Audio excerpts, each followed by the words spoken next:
ఇవాళ బాధ అనిపిస్తున్నది. ఎంక్వైరీలతో కాదు, ఎంక్వైరీలకు భయపడేటోడు ఎవడు లేడు, బాధపడేటోడు ఎవడు లేడు. కానీ ఇవాళ ఇంత కష్టపడి మరి కేసీఆర్ గారి నాయకత్వంలో ప్రజలు సాధించుకున్న ఈ రాష్ట్రంలోని పరిపాలన పిచ్చోడి చేతిలో రాయిలాగా మారిపోయింది. పరిపాలన మీద దృష్టి లేదు, పరిపాలన చేత కాదు, ప్రజలకిచ్చిన హామీలు నెరవేర్చే సత్తా లేదు. అసమర్థుడి జీవనయాత్రలాగా ఈ 2 ఏళ్ళు ఏదో నెట్టుకుంటూ టైంపాస్ చేసుకుంటూ వచ్చినారు. ఒక్కొక్క రోజు ఒక్కొక్క డ్రామా. కొన్ని రోజులు కాళేశ్వరం పేరిట డ్రామా, కొన్ని రోజులు గొర్రెల స్కామ్ అని డ్రామా, కొన్ని రోజులు ఫార్ములా ఈ పేరిట డ్రామా, మరికొన్ని రోజులు ఫోన్ ట్యాపింగ్ అని చెప్పి డ్రామా. ఇవాళ ఒక బాధ ఎక్కడ అనిపిస్తుంది అంటే, చదువు, సంస్కారము, మర్యాద, హుందాతనం ఉన్న ఒక పార్టీ నాయకుడిగా నేను చేసే విజ్ఞప్తి, నేను చేసే ప్రార్థన ఏంటంటే, ఈ పుట్టిన మట్టి సాక్షిగా, అంతరాత్మ సాక్షిగా అక్రమ అనైతిక పనులు నేనెన్నడూ కూడా చేయలేదు అనే మాట స్పష్టంగా చెప్తా ఉన్నా. ఈ రెండేళ్లలో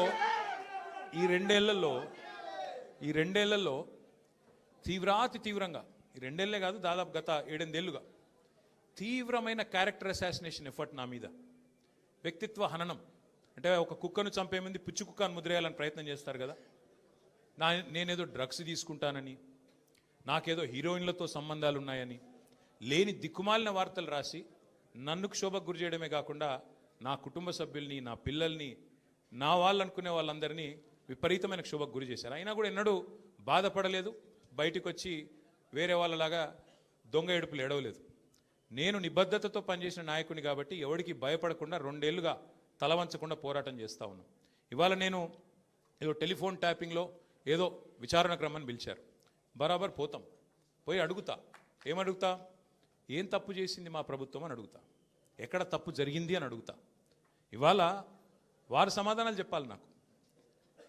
గత 2 ఏళ్లుగా ఈ ఫోన్ ట్యాపింగ్ పేరిట ఒక డైలీ సీరియల్ మాదిరిగా, అంతులేని కథ మాదిరిగా లీకుల రూపంలో ఏదైతే మా వ్యక్తిత్వ హననం జరుగుతుందో దానికి బాధ్యులు ఎవరు అని అడుగుతా. ఎవరో హీరోయిన్ల ఫోన్లు ట్యాప్ అయినాయని మీరే ఒక 2 నెలలు నడిపిస్తారు డ్రామా.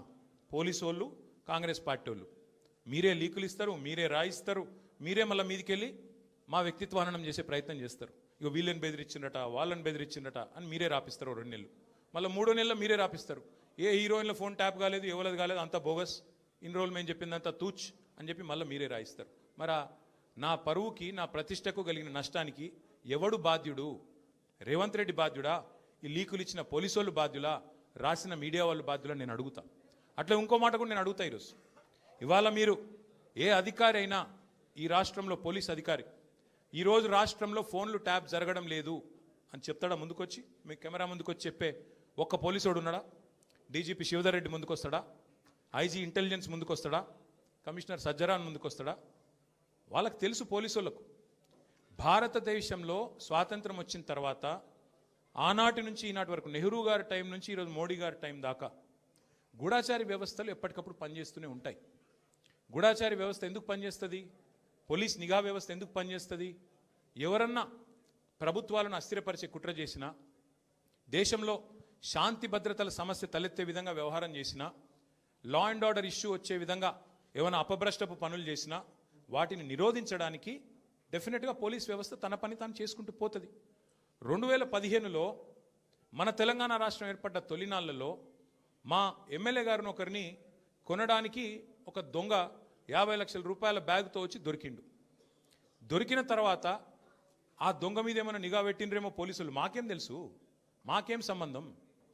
పోలీసులు దొంగలు, వాళ్ళకు సంబంధం ఉంటుంది, మాకేం సంబంధం మధ్యలో రాజకీయ నాయకత్వానికి? ఇవాళ వాస్తవం ఏంది? 2015లో ఏ దొంగనైతే దొరికిండో 50 లక్షల రూపాయలతో అడ్డంగా రాష్ట్రం మొత్తం చూస్తుండగా ఆ దొంగ ముఖ్యమంత్రి అయి కూర్చున్నాడు. ఆ దొంగకి ఏమనిపిస్తున్నది? మిగతా వాళ్ళు కూడా నా లెక్కనే రాజకీయ నాయకులందరూ దొంగ పనులు చేస్తారు, మిగతా వాళ్ళు కూడా నాలాగనే బురద అంటియాలి, వాళ్ళను బదనాం చేయాలి. అందుకే ఏం చేస్తున్నాడు? విచారణ పేరిట ఆదేశాలు జారీ చేస్తూ ఉన్నాడు. ఒక 3 రోజుల కిందట హరీష్ రావు గారు ఒక ప్రెస్ మీట్ పెట్టినారు తెలంగాణ భవన్లో. ఏమని మాట్లాడినారు? సింగరేణి కాలరీస్ ఏదైతే ఉన్నదో అక్కడ 1000 కోట్ల బొగ్గు కుంభకోణం జరిగింది. దానిలో ప్రధాన ముద్దాయి రేవంత్ రెడ్డి గారి బావమరిది సృజన్ రెడ్డి. ఆయన కింగ్ పిన్గా ఉంటూ ఈ అక్కర లేని సైట్ విజిట్ సర్టిఫికేషన్ భారతదేశంలో ఎక్కడ ఏ కోల్డ్ ఫీల్డ్లో లేదు.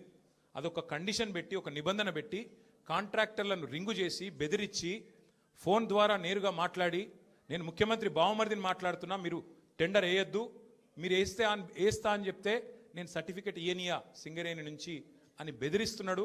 బెదిరించి ఈ మొత్తం స్కామ్ చేసింది రేవంత్ రెడ్డి గారి బావమరిది అని హరీష్ రావు గారు ఆధారాలతో సహా.